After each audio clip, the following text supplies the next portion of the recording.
Thank you for staying with us. Time now for the news review, and we get into the papers, but we'll also be taking, just to let you know, later on the show, we'll be delving into that big issue which has to do with the latest Bureau of Democracy, Human Rights and Labor State Department report, which points to the fact that we have quite a long way to go, that supposedly our judicial system is somewhat compromised, and that we're not doing enough in our fight against corruption.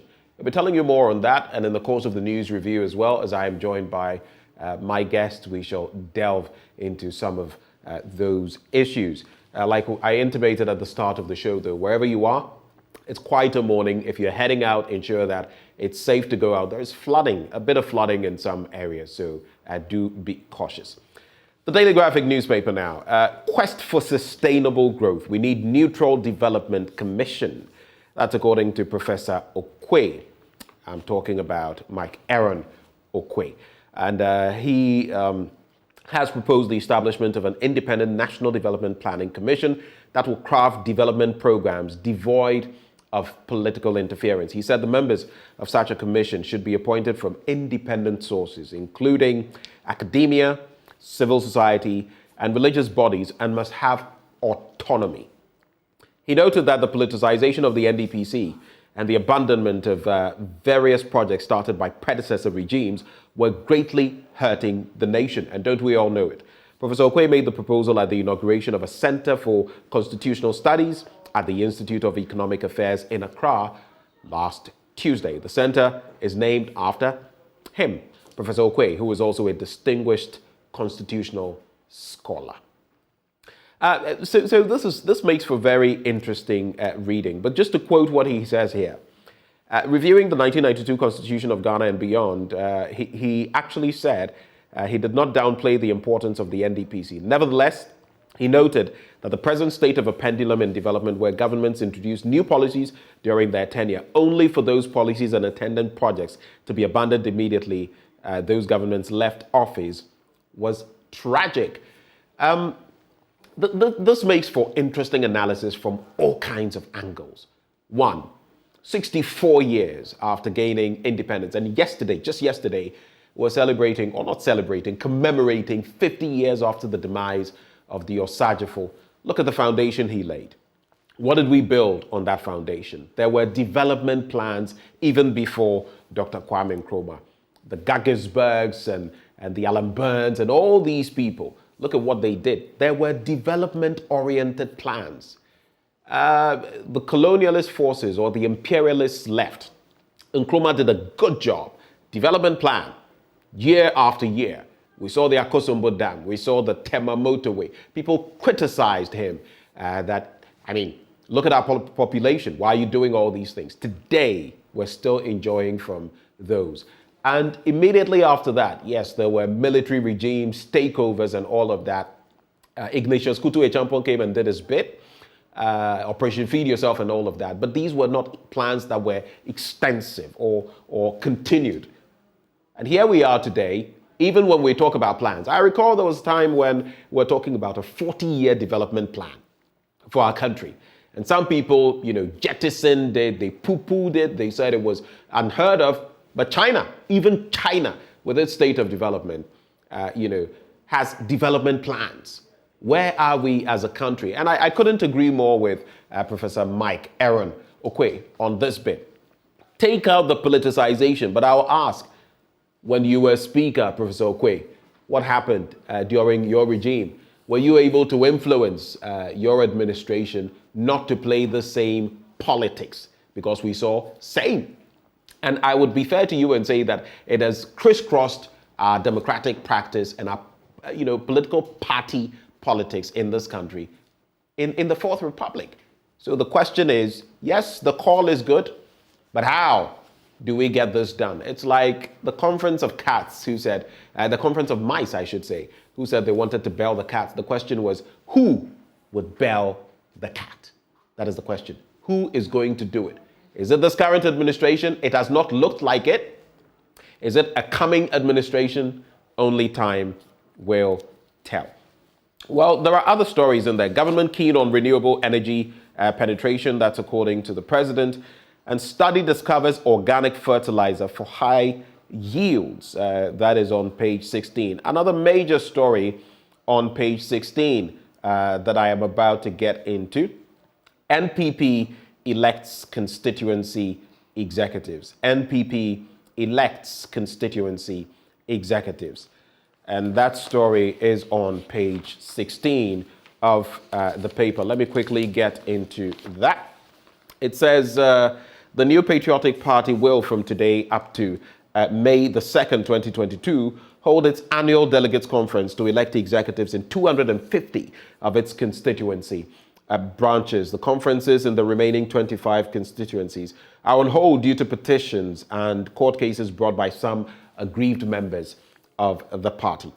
The conferences were initially scheduled for April 22 to 24 this year, but the National Executive Committee reviewed the dates at its meeting last Tuesday following the challenges that came up during the election of polling station executives and electoral area coordinators. And focusing a bit on those disputes, on the cases in court and before the party's Alternative Dispute Resolution Committee, Mr. Buaben, who is General Secretary of the party, said it was using internal mechanisms to resolve them. He therefore urged members of the party who had resorted to the law courts to seek redress for their grievances to avail themselves of the Alternative Dispute Resolution Committee of the party rather than the law court. So that has been the call. But let me say a good morning to Liz Hefonasari, media consultant. She joins us this morning. Hello. Good morning, Liz. Hello, good morning. Looking fabulous as usual. It's a wet morning. Have you stepped out yet? Have you seen what your neighborhood looks like? Because in many places, a bit of flooding here and there. No, I haven't stepped out yet. I was just about stepping out. Anyway, hopefully it is safe out there for you. But I was just talking about the MPP's constituency elections and the problems that continue there. We saw the initial ones that were held and what happened. That is the polling station executives. And here we are at the constituency level as well. And I do not know how much of the Buaben situation you followed, but in there as well, it appears Buaben MP Sarah Adwo is being sidelined. How do you feel about that? And what do you think this bodes for the NPP? I think that with every political party, there are wranglings inside because everybody wants to be seen to be doing or wants to be in the forefront because they think that it is not only work, but it's a way of reaping some benefits, personal or family-wise or business-wise. So everybody is scrambling for position. Everybody is working hard to make sure that they're recognized. If it translates to good work on the ground, then you get your MP for the constituency. But normally with every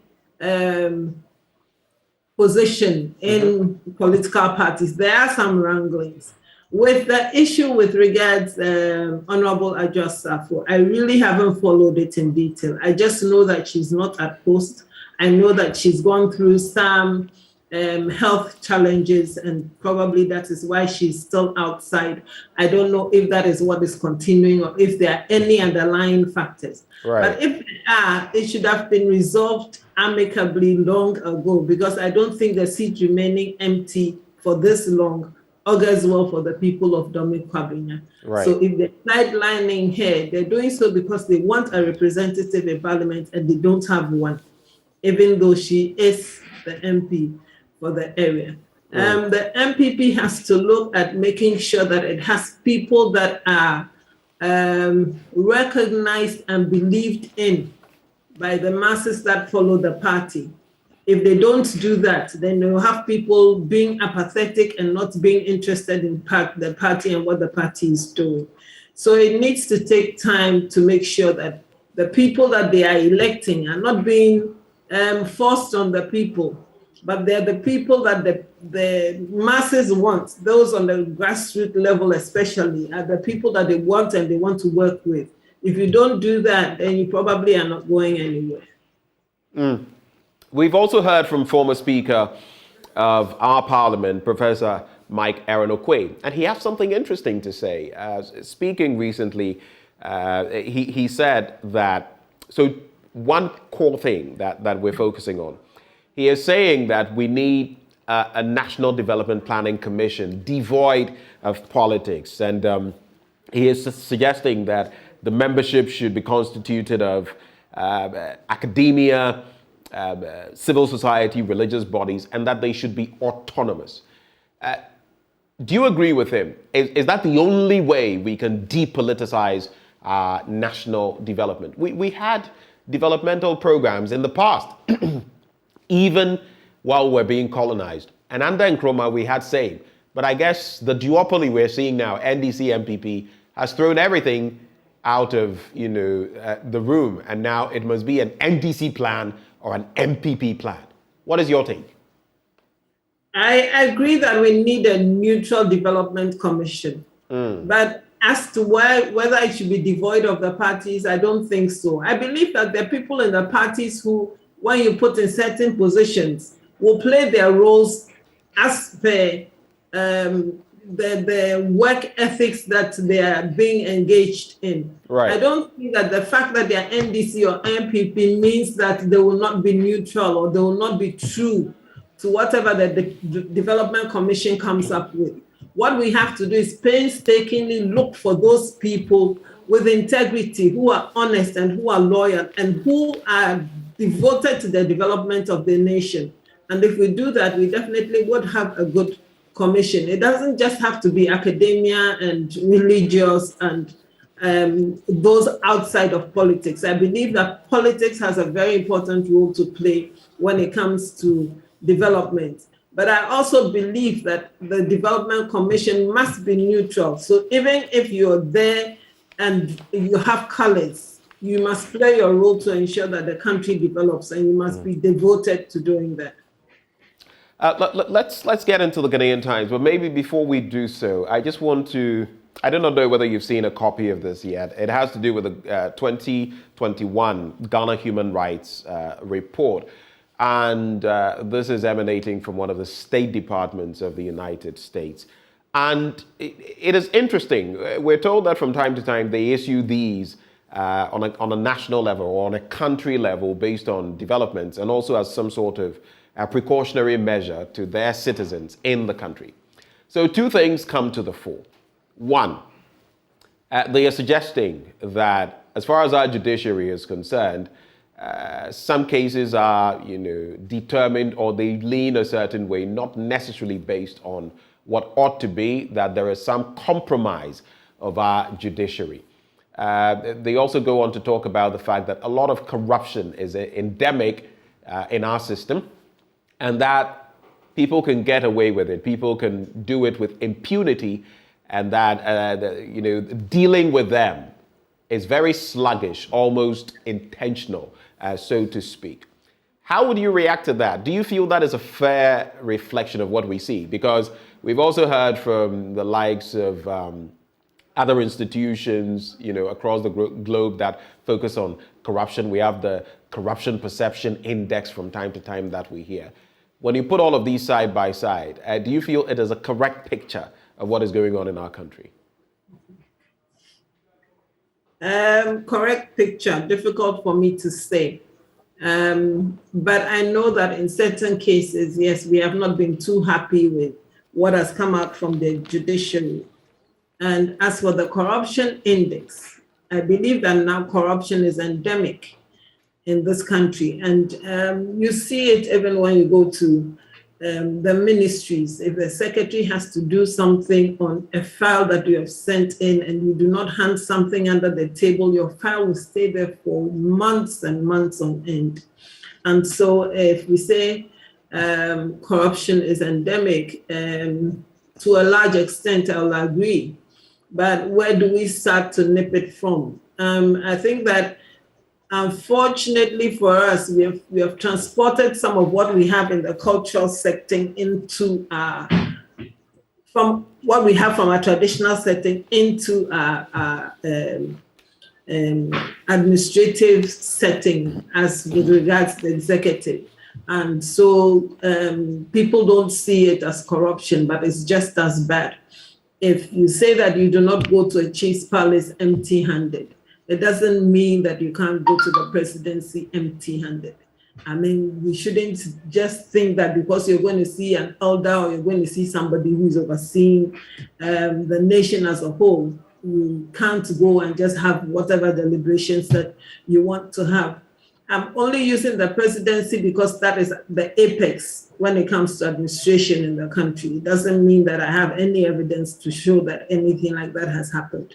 But I'm saying that even when you go to the ministries and when you go to other offices, I mean, you have to hand something under the table. And I'm sure that people have come in to invest and come in to work with us and have seen that if that is not done, then probably whatever you're coming to do doesn't go anywhere.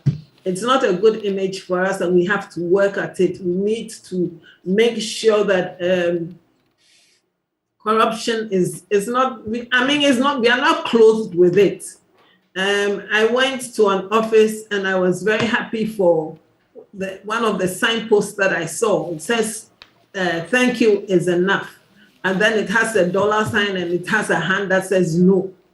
You know, something like that speaks volumes. You know that you can't run away and get things done easily.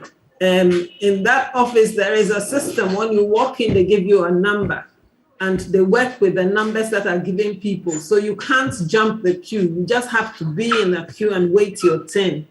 And I think that is something that we need to do. That is something we need to emulate. Make sure that when you're going into an office, you're going into an office empty-handed, knowing full well that the person that you're going to see is being paid for the work that they're doing and don't need to collect anything from you to get it done. And if we are honest with ourselves, we'll be able to do a lot more. Right. The interesting thing is that we have our own brothers and our own sisters and our own cousins and our own nieces and nephews in these positions who are doing these things. Right. And we turn a blind eye because whatever they get probably will spill over to us. Right. And therefore, nobody seems to want to talk about it.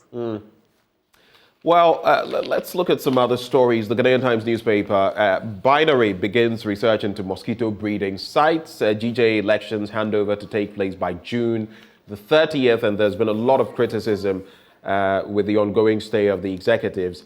Assistant head teacher remanded for allegedly defiling 2 girls, and fire service management personnel tango over 8 million Ghana cedi pension fund. So apparently they engaged in some sort of retirement benefit investment with the GCB, that is the CDH to be specific, and at a point it was agreed that it should be curtailed. Half of the figure was given to the Ghana National Fire Service, but officers in there feel that the entire sum of over 8 million was given to them, while the leadership of the Ghana Fire Service is insisting only 4.3 million was given to them. Chop or not? Well, that one we cannot confirm here, but that is the issue there in the Ghanaian Times newspaper. But at least somebody can find it out to let them be settled that probably 4.3 was given them and not 8 million. All right. So I believe that the bank also has the right to come out and speak for itself because and clarify matters. They put a taint on the bank, so they need to clarify the matters. Well, there's in the Daily Guide, free cocoa beverages for basic schools. That's on page 6. And it reminds me again of promises we've made in the past, chocolate and all of that. When it comes to these things, why don't we just do them rather than talk about them? And if we give chocolate, I mean, we're a cocoa producing country. If we give these things out, why should it be news? I don't know, but maybe this is just me. But sometimes I feel we like to, I feel if our leaders would just under promise and overdo or overact, we would appreciate them so much more than overpromise and under-deliver. But I guess I am... I'm smiling because when I was in primary school, when we had a break, we used to have a chocolate drink and biscuits. Right. And I went to school in Burma Camp. I don't know when that was curtailed, and I don't know why it wasn't implemented in all the other schools, because when it was break time, you were definitely going to get a glass of hot chocolate and some biscuits before you go out to play. So I think that if it was done then, I mean, why can't we do it now? Why are we, like you said, just promising and not fulfilling? We should be doing more fulfilling than promising. In this latest instance, Niche Confectionery Ghana Limited has sealed that deal with the Ministry of Education to supply enriched, ready-to-drink cocoa beverages to basic schools across the country. We wish them well. No. There's also NDC not better managers. That's according to Buaben Samoa of the MPP, and no new COVID-19 case on admission. That's according to Dr. Patrick Kuma Abuaje. Business Finder newspaper, Labour Front and Ease worrying, and pictured their CEO of the GEA, Alex Frimpong, and government organized labor must dialogue, that's according to the GEA. But that brings to mind, as we talk about labor, you know, CLOGSAG, the civil workers, they've been in the picture. And it's interesting because Professor Stephen Ade, who himself has headed the NDPC and the GRA, says, and I quote him, "If I were in government, I would lock up the public servants, sack them, and then bring in the military." I find it interesting that he's talking about the military. My own friend, Professor Stephen Ade here. But how does this wash on you, what he says? Labour is asking, especially in respect of their neutrality allowance. They say it's just the name that was given the thing. It's an allowance that government agreed to give them. So what be one wahala? What's your take on this? About the allowance? About the allowance and about the comments that, you know, if he were in government, he would lock them up and bring in the military. Prophet Day was my lecturer in governance when I was doing my master's. Hearing what you just said that he said, it's very amusing to me, very interesting, because at that time he said there was no way any military should be in any administrative position in the country. So why now they should be in the offices? I don't know what has caused him to change his mind. Right. I believe that we all know that the military is a disciplined institution, and they've tried hard to keep their heads above water when it comes to integrity and making sure that the work is done and it's done well. Right. So if he's looking at that side of it, then probably that's why he's asking that the military come in, because with the military, citizens are very wary. We don't joke with the military. We don't play around when we see people in uniform. We tend to obey laws and do what is right when we see people in uniform around. Why we don't do that with the police and the other services, I don't know. But that is something that the military has couched for itself. And maybe that's why he's calling on the military. With regards to allowance, but a justified call? Justified. No, I think that the military is supposed to be a defense mechanism, isn't it? To make sure that we are safe as a nation, that we remain sovereign and things like that. So maybe if we have one or two military officers in certain positions that are critical, that they can handle. Yes, but not to sack everybody in the public and bring in the military. No, then who plays their role as the military if they are in the offices? To wrap the conversation, let's just take a few more headlines. The Daily Dispatch, MPNE speaks on Baumia's running mate. Alan Camp rejects running mate slot. Nigeria blocks 73 million mobile phones. Check out the details on page 2. NDC to present Jachikwesun again in Asin North by-elections. How about this one? Inshiaeso MP Stephen Amwa warns financial institutions of imminent volatility. And Ghana's 2020 elections were credible and transparent. That's according to the U.S. government. The BNFT, the final paper, will look at national roaming nears fruition as MT and Vodafone sign agreement, and financial stocks to drive stock market to 12% profitability. That's according to DataBank's research. And finally, Société Générale supports local artists with over 200,000 Ghana cedis as part of its Artivity initiative. Any final thoughts, Liz, as you take leave of us?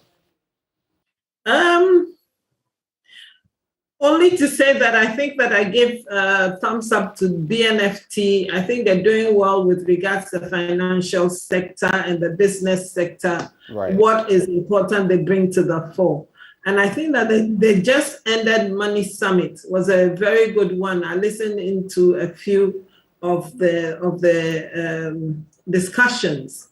And I think that they have put themselves ahead when it comes to financial reporting, when it comes to business reporting. Right. And so I commend them for the good work they're doing. Thank you. And we also commend you, Liz. Thank you for joining us on this wet Thursday morning. Do have the best of the day. Thank you. Have a blessed day. And on the back of that, we roll right into sports. More action yesterday in the Champions League. Liverpool taking down the Yellow Submarine. Villarreal crumbled to Liverpool. We'll bring you details of that and more in sports.